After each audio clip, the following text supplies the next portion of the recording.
Hello student, welcome to my YouTube channel Kamal Ahmed Perfect Classes Biology.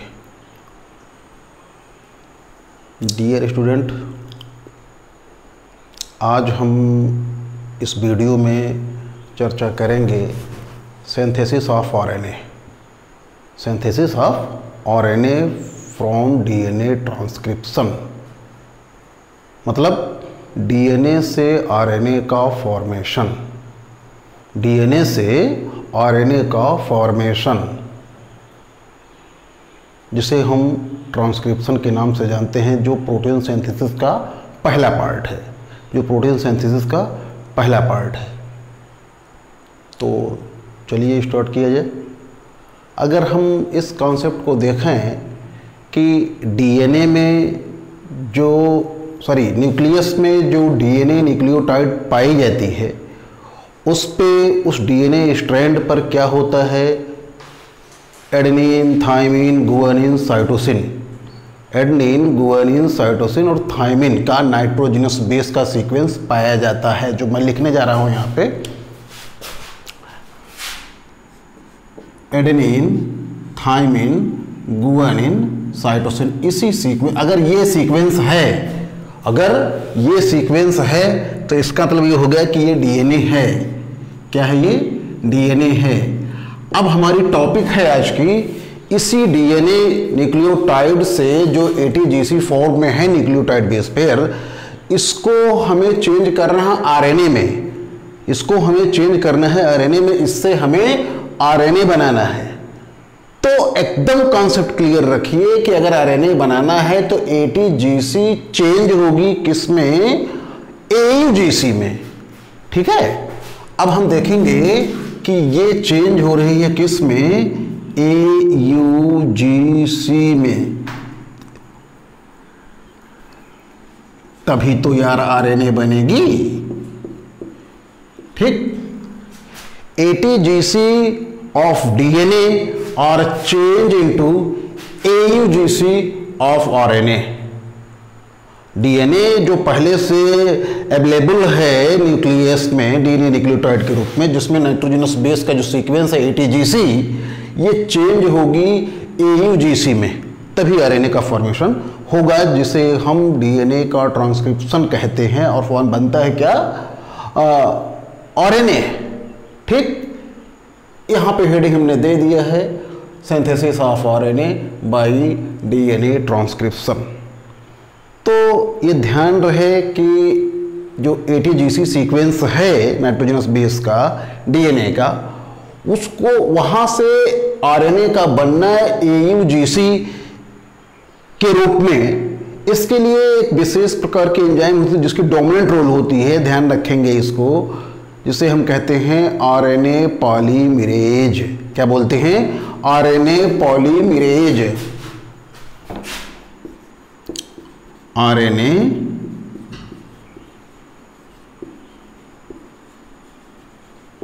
Polymerase, ये RNA polymerase, जिसको हम आरएनएपी short में भी बोलते हैं, आरएनएपी यानी आरएनए पॉलीमरेज ही एक ऐसा एंजाइम है जो डीएनए से आरएनए का फॉर्मेशन कर देता है, और उसी के रोल से ही सारी प्रोसेस होनी है यहाँ पे।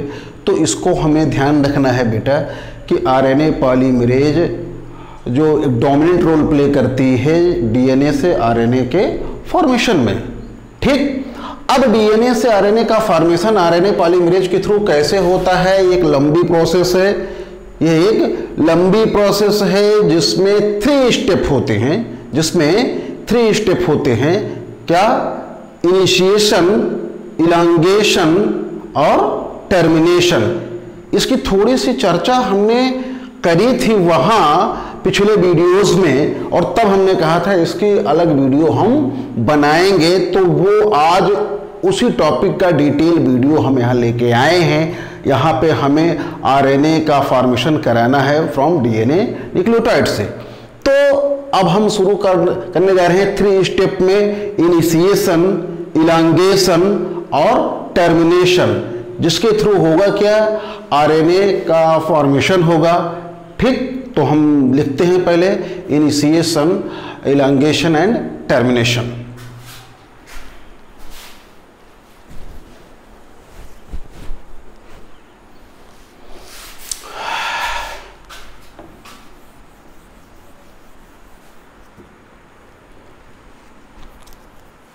थ्री स्टेप में कंप्लीट होती है this process will be completed into 3 step. पहला इनिशिएशन, दूसरा होगा इलांगेशन और तीसरा होगा टर्मिनेशन।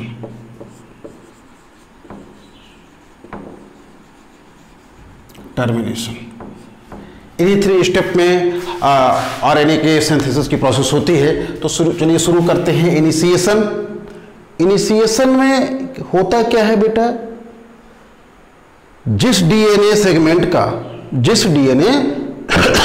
सेगमेंट का ट्रांसक्रिप्शन होना है उसके 5 नंबर एंड पर, क्या 5 नंबर एंड पर प्रॉक्सिमल एंड पर कुछ रेगुलेटरी सीक्वेंस होते हैं जिसको हम क्या कहते हैं, प्रमोटर कहते हैं। रेगुलेटरी सेगमेंट होते हैं जिसको हम क्या बोलते हैं, प्रमोटर। फिर से सुनिए, डीएनए के सेगमेंट पर 5 एंड के प्रॉक्सिमल नजदीक वाले भाग पर कुछ रेगुलेटरी सेगमेंट होते हैं जिसे हम क्या बोलते हैं, प्रमोटर कह देते हैं। यहां पे हमने नाम दिया है घेर करके, यहां फिगर में ये प्रमोटर 5 एंड पर अप्रॉक्सिमल पार्ट में क्या होता है, एक विशेष खंड होता है जो रेगुलेटरी सेगमेंट के रूप में जाना जाता है, जिसको हम क्या बोल देते हैं, प्रमोटर। क्या होता है, प्रमोटर। इस प्रमोटर में ध्यान देंगे एडेनिन और थायमिन सफिशिएंट अमाउंट में पाई जाती है। मतलब आप यूं कह सकते हैं कि इस इनिशिएशन में जो प्रमोटर होता है, प्रमोटर से मतलब क्या, रेगुलेटरी सेगमेंट होती है जिसको हम प्रमोटर कहते हैं। इसमें एडेनिन है और थायमिन, ये जो डबल बॉन्ड एडेनिन और थायमिन होता है ये यही पाया जाता है। प्रमोटर सेगमेंट में एडेनिन और थायमिन, चूंकि ये डबल बॉन्ड से जुड़ी होती है। अब ये आरएनए पॉलीमरेज एंजाइम इसी डबल बॉन्ड को ये ब्रेक करता है, हाइड्रोजन के डबल बॉन्ड को ब्रेक करता है। ध्यान से सुनिए कि इनिशिएशन में मतलब जो आरएनए के सिंथेसिस की शुरुआत होती है, जिसकी पहली स्टेप है इनिशिएशन, उसमें 5 नंबर एंड पर, प्रॉक्सिमल एंड पर एक रेगुलेटरी सेगमेंट होती है। क्या होती है, रेगुलेटरी सेगमेंट होती है जिसको हम प्रमोटर कहते हैं। यहां दिखाया गया है ये प्रमोटर एक बड़ा सा एरिया होता है और जिस पर आरएनए पॉलीमरेज, यहां लिखा होगा आरएनए पॉलीमरेज एंजाइम। ठीक, ये आरएनए पॉलीमरेज एंजाइम करता क्या है यार, इस प्रमोटर के अंतर्गत पाए जाने वाले जो एडेनिन और थायमिन डबल बॉन्ड से जुड़े होते हैं, इसको ये मेल्ट करता है, खोल देता है, यानी डबल हेलिक्स को खोलता जाता है ये। आज जब ये डबल हेलिक्स को खोल, तो चूंकि ये ध्यान रखेंगे ये डबल बॉन्ड से जुड़ा हुआ है, तो इसको खोलना, मेल्ट करना आसान होता है बनिस्बत किसके, गुआनिन और साइटोसिन। क्यों, क्योंकि गुआनिन और साइटोसिन के बीच में ट्रिपल हाइड्रोजन बॉन्ड होती है। ठीक, तो उसको गुआनिन और साइटोसिन को ओपन करना थोड़ा मुश्किल होता है किसकी तुलना में, एडेनिन और थायमिन, चूंकि यहां पे एडेनिन और थायमिन के बीच में डबल बॉन्ड लगी हुई है। तो प्रमोटर सेगमेंट में एडेनिन और थायमिन ही होती है और ये आरएनए पॉलीमरेज करती क्या है, इस हाइड्रोजन बॉन्ड को ओपन करती है। और जब दोनों स्ट्रैंड ओपन हो जाती है, तो तो फिर हम कह देते हैं कि अब डीएनए के ट्रांसक्रिप्शन की प्रोसेस शुरू हो चुकी है। तो ये आ गई बात इनिशिएशन की। अब हम बात करते हैं किसकी? इलांगेशन की। डाल देते हैं हेडिंग।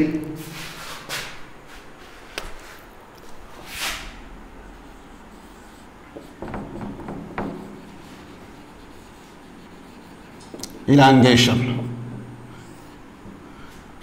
इलांगेशन में क्या होता है? पहले इलांगेशन में ये होता है, पहली बात तो आप ये ध्यान में रखिए कि बहुत दिनों से हम जान चुके हैं, चर्चा कर भी चुके हैं कि जो डीएनए की डबल हेलिक्स होती है वो 3 एरो 5 एक डायरेक्शन में और 3 एरो 5 वो एक दूसरा वाला दूसरे डायरेक्शन में होता है। ठीक है, जो एंटी पैरेलल फॉर्म में होते हैं, जो एंटी पैरेलल फॉर्म में होते हैं, वो किस तरीके से होते हैं अभी हम बता रहे हैं आपको।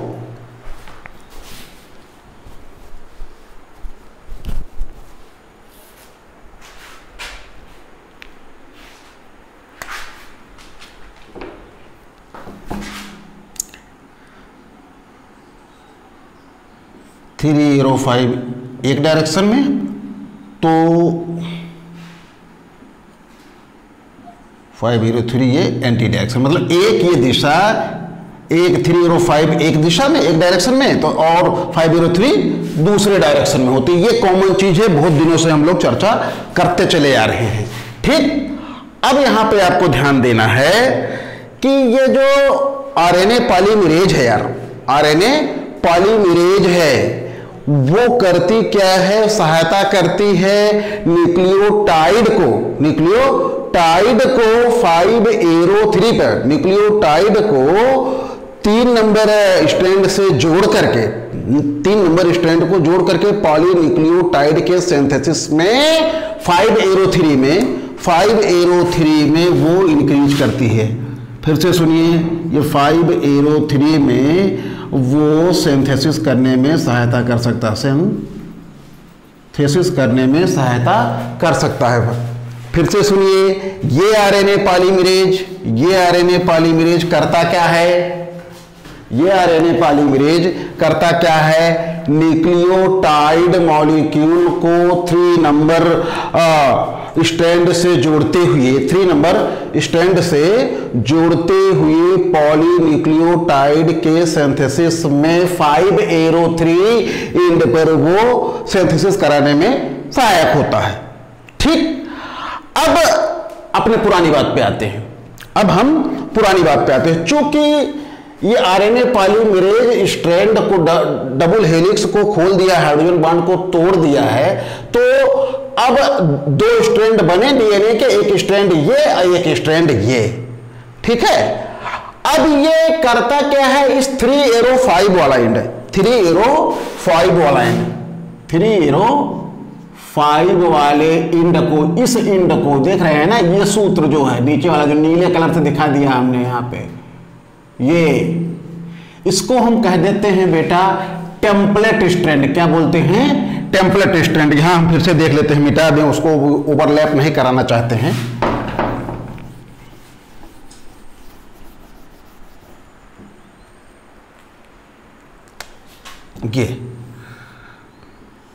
ये 2 स्ट्रैंड ये टूट चुके हैं नाइट्रोजनस बेस बीच के, तो इसको हम क्या बोलेंगे? Template strand. क्या बोलेंगे? Template strand. और उस ऊपर वाले को क्या बोल देंगे? Non template strand, non template strand. ठीक, ये 2 स्ट्रैंड हैं डीएनए के, और वो क्यों? क्योंकि ये आरएनए पॉलीमरेज दोनों के बीच के हाइड्रोजन बॉन्ड यानी न्यूक्लियोटाइड बेस पेयर को वो अलग कर चुके हैं, तोड़ चुके हैं, मेल्ट करा चुके हैं। तो दोनों स्ट्रैंड फैली, ऊपरी स्ट्रैंड को हम क्या कह देते हैं? यहां पे शॉर्ट में लिखा गया है, थोड़ा सा कॉम्प्लिकेटेड फिगर है, उसी को हम डिटेल यहां दिखा रहे हैं, आपको बता रहे हैं। एक ऊपर वाली स्ट्रैंड जिसको हम नॉन टेम्पलेट स्ट्रैंड कहते हैं, यहां देखिए उसको। ठीक, और नीचे वाली स्ट्रैंड को जिसे हम क्या बोलते हैं? Template strand. यहां हमने लिख दिया, तो 2 स्ट्रैंड बन गई, 2 स्ट्रैंड बन गई। अब जब 2 स्ट्रैंड बन गई बेटा, 2 स्ट्रैंड बन गई, तो अब हमारा टारगेट क्या है? आरएनए बनाना। हमारा टारगेट क्या है? आरएनए बनाना।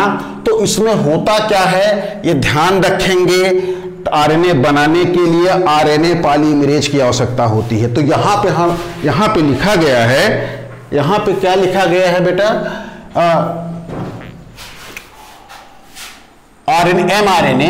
तो ये mRNA से कंफ्यूजन नहीं होनी चाहिए, mRNA से कंफ्यूजन नहीं होनी चाहिए,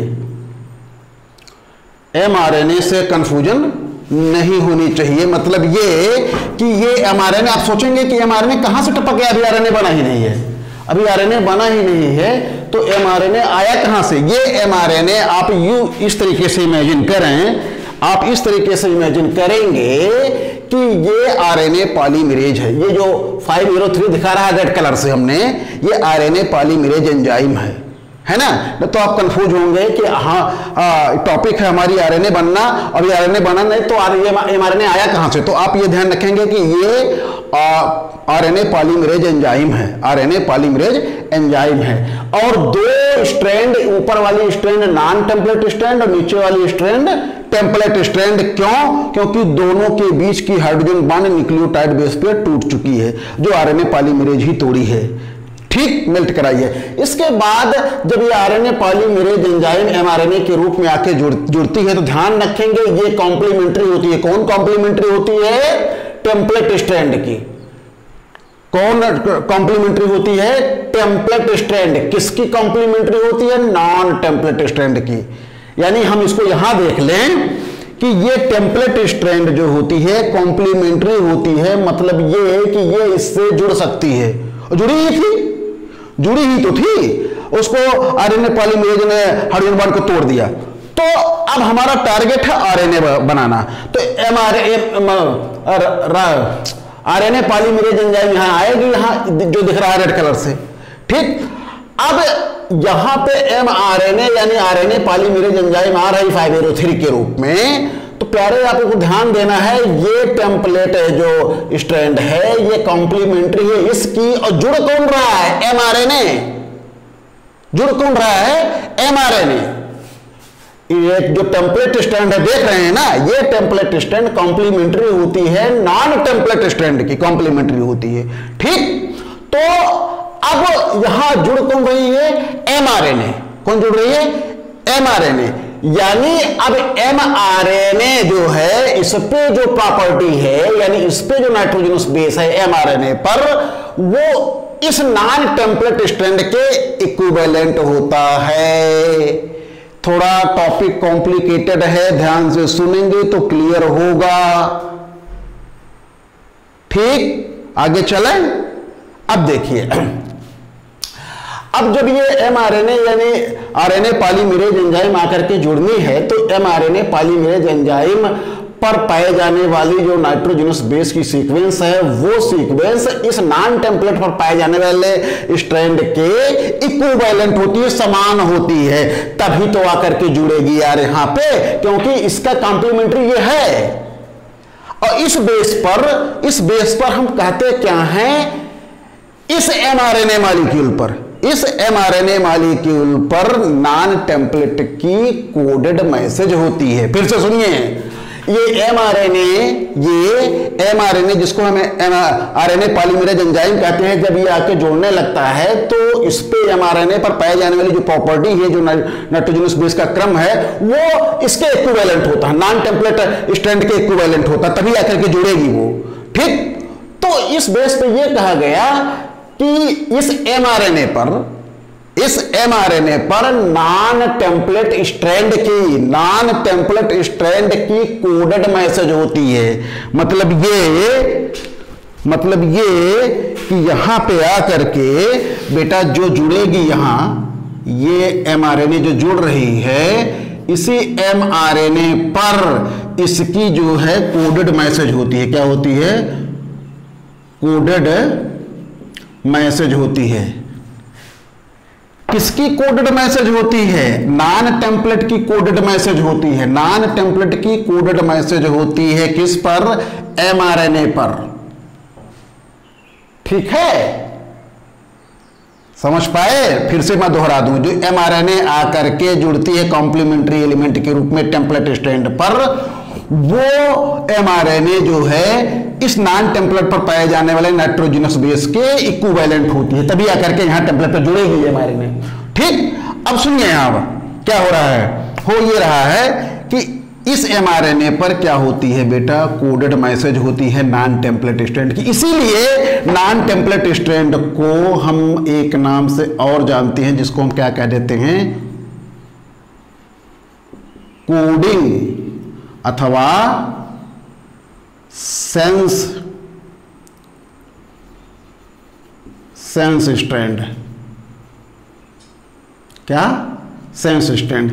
इस नॉन टेम्पलेट स्ट्रैंड को हम कोडिंग स्ट्रैंड या सेंस स्ट्रैंड कहेंगे। क्यों? क्योंकि इस mRNA पर इस नॉन टेम्पलेट की कोडेड मैसेज होती है, इसीलिए नॉन टेम्पलेट स्ट्रैंड को हम क्या कह देते हैं, कोडिंग या सेंस स्ट्रैंड। और जो नीचे वाली स्ट्रैंड है, जो ब्लैक कलर की हमने दिखाई है, यहां पे नीले कलर से दिखा दिया हमने, तो इस टेम्पलेट स्ट्रैंड को क्या कहेंगे, नॉन कोडिंग ORN अथवा नॉनसेंस स्ट्रैंड। क्या? नॉनसेंस स्ट्रैंड, या एक नाम और है एंटीसेंस। क्या नॉनसेंस कहिए चाहे एंटीसेंस कहिए, ठीक। तो ये जो टेम्पलेट स्ट्रैंड है, अब इसको यहां पर कहना ये उपयुक्त होगा कि टेम्पलेट स्ट्रैंड को हम नॉन कोडिंग स्ट्रैंड भी कह सकते हैं, या नॉनसेंस स्ट्रैंड भी कह सकते हैं, या एंटीसेंस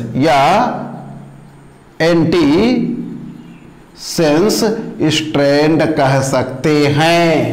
किसकी बात मैं कर रहा हूं? टेम्पलेट स्ट्रैंड की बात। टेम्पलेट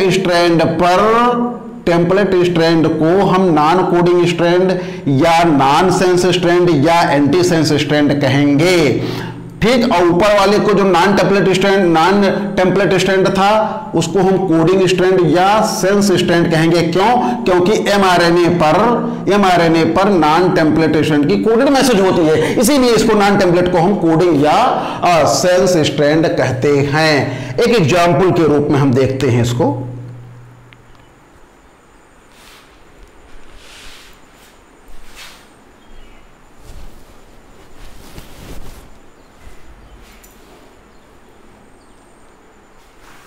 अब थोड़ा सा और आगे बढ़े, अभी एग्जाम्पल बताएंगे हम।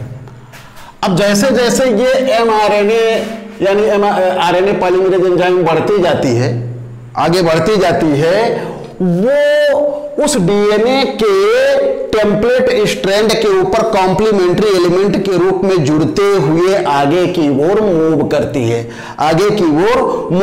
है, और जहां टेम्पलेट स्ट्रैंड पर एटीजीसी मैनर है, एटीजीसी मैनर में नाइट्रोजनस बेस लगा होगा ना, वहां पर थायमिन की जगह पर यूरेसिल का इस्तेमाल करते, चूंकि ये mRNA यानी आरएनए पॉलीमरेज है, तो वो थायमिन की जगह पर क्या बनाएगा, यूरेसिल यानी एयूजीसी मैनर में बदलते, यानी थायमिन को यूरेसिल में बदलते हुए आगे की ओर बढ़ेगी। कौन बढ़ेगी? आरएनए पॉलीमरेज यानी mRNA बढ़ती हुई जाएगी, और यहां डीएनए पर पाए जाने वाले थायमिन की जगह पर अपने ऊपर क्या लगाएगी, यूरेसिल यानी एयूजीसी के रूप में mRNA बनती हुई चली जाती है। यानी अगर डीएनए पर बेटा मैं बात करूं कि ATGCGTAC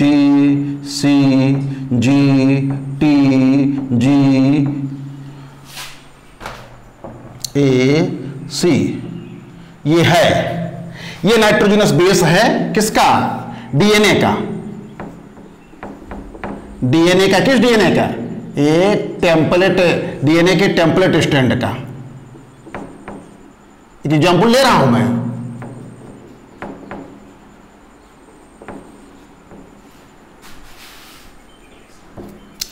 एग्जाम्पल ले रहा हूं। देखिए यहां पे ये मान लेते हैं डीएनए की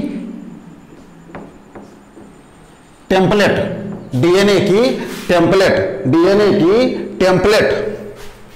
स्ट्रैंड है, ये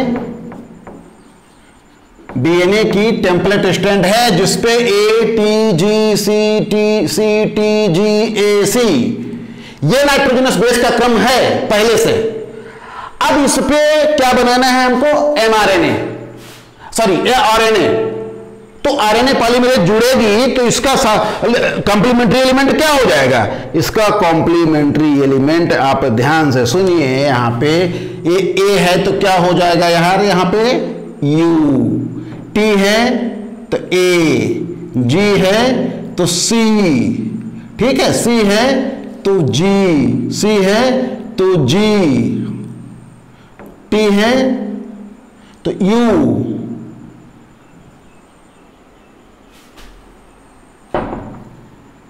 ए, जी है तो सी,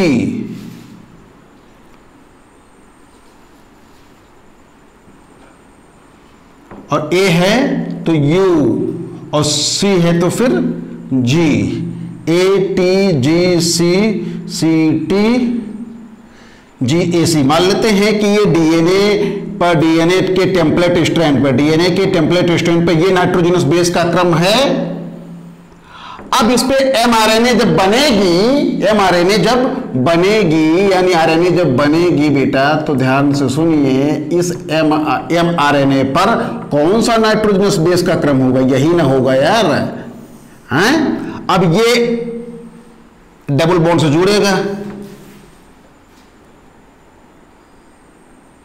और ये भी डबल बॉन्ड से जुड़ेगा। ये कंफ्यूजन नहीं होगा कि यहां यू और ए को हमने टैली करा दिया, ये टी जो लगा है ये डीएनए था, ये जो टी जो लग रहा है ये डीएनए थी, ठीक है। और ऊपर वाली जो बनी है ये आरएनए है। अब ये इस डीएनए से आरएनए बनी, डीएनए की नाइट्रोजनस बेस ATGCCTGAC एक एग्जांपल के रूप में हमने लिया। अब जब वो आरएनए बनेगी तो जहां जहां टी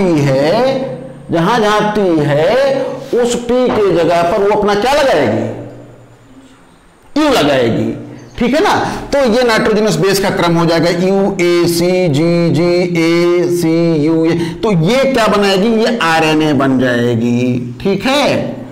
और ऐसे ही आरएनए पॉलीमरेज एंजाइम आगे बढ़ती हुई चली जाती है, ठीक। और आगे बढ़ती हुई जब चली जाती है बेटा, तो फिर सुनिए, वो जैसे जैसे आरएनए पॉलीमरेज बढ़ती जाएगी वैसे वैसे जो आरएनए की स्ट्रैंड है वो लंबी होती हुई चली जाती है। यहां दूसरे स्ट्रैंड में देखिए, यहां पे क्या होती है, वो लंबी होती हुई चली जाती है। जैसे जैसे वो आरएनए पॉलीमरेज एंजाइम बढ़ती हुई जाती है आगे, वैसे वैसे एमआरएनए यानी आरएनए की स्ट्रैंड है वो लंबी होती हुई चली जाती है और थायमिन की जगह पर यूरेसिल का प्रयोग करते हुए अपनी स्ट्रैंड बढ़ा लेते हैं। यहां पर रेड कलर से हमने दिखाया है, ठीक है। अब इसके बाद आगे चलना, और जब ये खत्म होने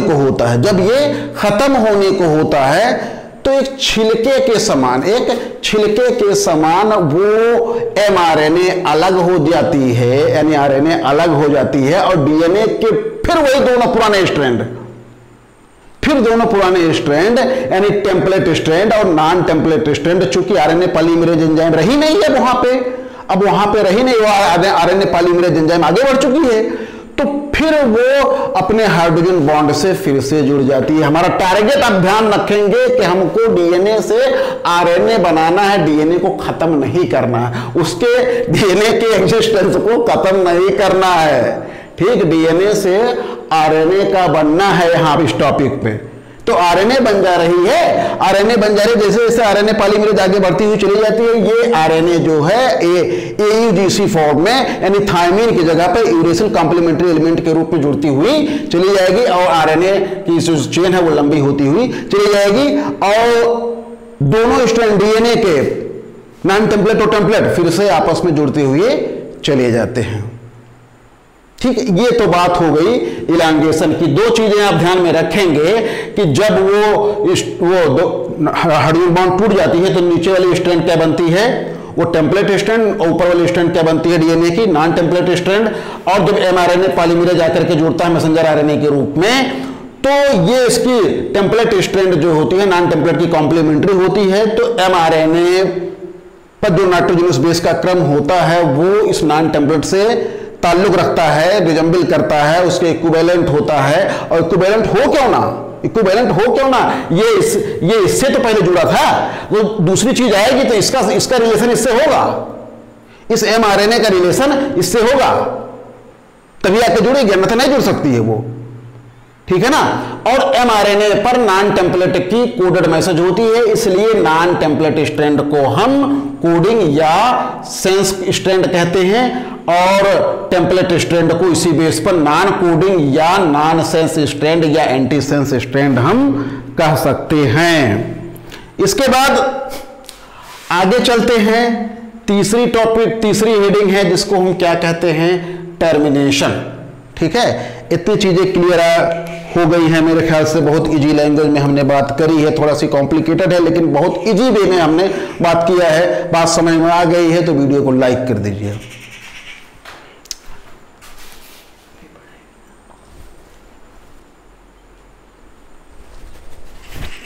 तीसरी पॉइंट है टर्मिनेशन। अभी इसको मिटाएं बेटा, इतनी चीज समझ में आ गई है तो लाइक कर दीजिए।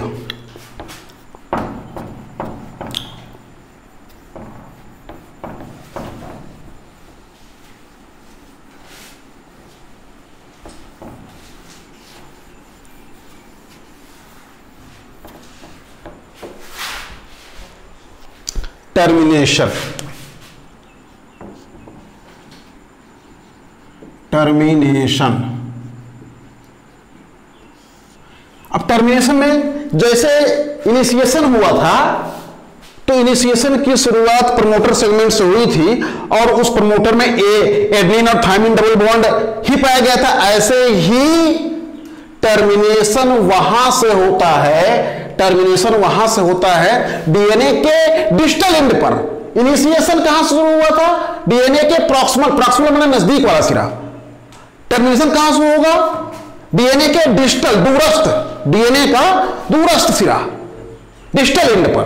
कहां पर, जहां पर एडेनिन थायमिन, जहां पर एडेनिन थायमिन, एडेनिन और थायमिन सफिशिएंट अमाउंट में पाए जाते हैं, सफिशिएंट अमाउंट में पाए जाते हैं, और वहीं से जाकर के ये टर्मिनेशन होती है। यहां पे हमने लिखा है RNA polymerase release at the termination. जब टर्मिनेशन होने लगता है तो ये आरएनए टर्मिनेशन की ये आरएनए पॉलीमरेज एंजाइम अलग हो जाती है, आरएनए पॉलीमरेज एंजाइम अलग हो जाती है, और ये मैसेंजर आरएनए भी डीएनए से निकल करके, न्यूक्लियस से निकल के चली जाती है साइटोसॉल में, वो राइबोसोम पर, उसकी चर्चा हम कर चुके हैं।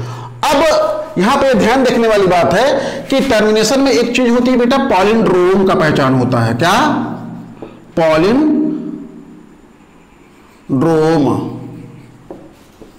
पॉलिंड्रोम क्या होता है यार? देखिए, किसी भी लिविंग बीइंग में जो डीएनए की स्ट्रैंड होती है, जो डीएनए की स्ट्रैंड होती है, उस पर 4-6 नाइट्रोजनस बेस का जो सीक्वेंस होता है वो अपोजिट डायरेक्शन में समान होता है। बस एकदम कॉन्सेप्ट क्लियर रखिए पैलिंड्रोम पर के लिए कि जो डीएनए की स्ट्रैंड होती है उस पर 4-6 नाइट्रोजनस बेस का जो क्रम है, जो सीक्वेंस है, वो विरोधी दिशाओं में समान होती है। ठीक है, दोनों विरोधी दिशाओं में समान होती है। कैसे, एक एग्जाम्पल के रूप में लेते हैं, सपोज करते हैं कि ये डीएनए की कोई स्ट्रैंड है यार, पेन चल नहीं रही है, ये है, ये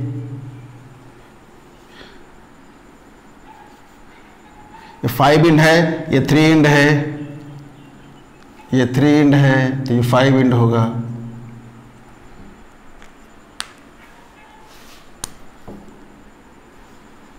GAATTC, ठीक है।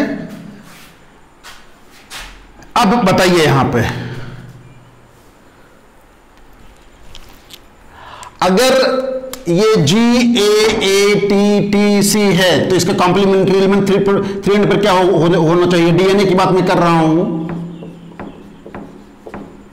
G है तो C होगा, A है तो T होगा, A है तो T होगा, T है तो A होगा, T है तो ये A होगा, C है तो ये G होगा। ठीक, और कह रहे हैं कि विरोधी दिशा में समान होना, विरोधी दिशा में समान होना। तो अब यहां पे जो नाइट्रोजनस बेस का क्रम यहां पे देख रहे हैं 5 एंड पर, ठीक वही नाइट्रोजनस बेस इसके विरोधी दिशा इसकी यही तो होगी यार 3 एंड वाला। तो यहां पे देखेंगे हम G A T T C। अब कॉमन हुआ कि नहीं, G A T T C 5 and पर इसका विरोधी दिशा 3 and G A T T C। तो इसी को कहते हैं किसी भी डीएनए के सेगमेंट में एक एंड पर पाए जाने वाला नाइट्रोजनस बेस का जो क्रम है, नाइट्रोजनस बेस का जो क्रम है, जो सीक्वेंस है, वो उसके अपोजिट डायरेक्शन में कॉमन होता है। किसी भी डीएनए के सेगमेंट पर एक एंड पर पाए जाने वाला नाइट्रोजनस बेस का जो सीक्वेंस है वो उसके अपोजिट डायरेक्शन में कॉमन होता है, समान होता है, और वह किसी से टैली नहीं कर पाता है। हर मनुष्य का, हर प्राणी का अलग होता है ये सीक्वेंस, और वो उस मनुष्य में कमाल दूसरे मनुष्य से वो डिफरेंट कर जाता है वो। ठीक है ना, इसी को हम क्या कहते हैं, पॉलिंड्रोम। अब इसका कॉम्प्लीमेंट्री एलिमेंट यहां भी बना दीजिए आप। अगर यहां G है तो यहां क्या होगा, C हो जाएगा, यहां A है तो ये T हो जाएगा, यहां A है तो यहां T हो जाएगा, T है तो A हो जाएगा, ये T है तो यहां A से जुड़ेगा, यहां C है तो G। इसको इस सिस्टम को हम क्या कहते हैं बेटा, पॉलिंड्रोम। क्या बोलते हैं, पॉलिंड्रोम।